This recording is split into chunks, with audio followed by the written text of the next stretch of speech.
How to log in into Costco Citi card online account. First of all, open your preferred browser and in the search bar type in citi.com, that is citi.com. Press enter in your keyboard.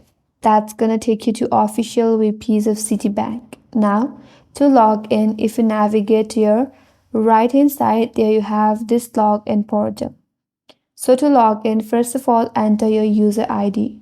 Make sure you type in your correct user ID associated with your account. And next to that, you have this password field. Make sure to type in your correct password. If you want to save in your login information, click on this checkbox that says remember user ID. In case you forgot your ID or password, there is a link provided right here that will help you to recover your account. Or if you don't have an account yet and if you would like to register or to create an account, click on this link that is register. After that, follow some screen instructions, then you'll have an account. Also, there is this next feature that is QR scan available for the passwordless sign in.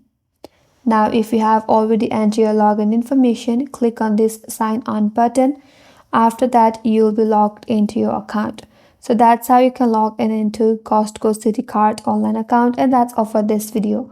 Hope this video was helpful. If you're new to our channel, consider subscribing and do not forget to like and comment. Thanks for watching and stay tuned for more tutorials.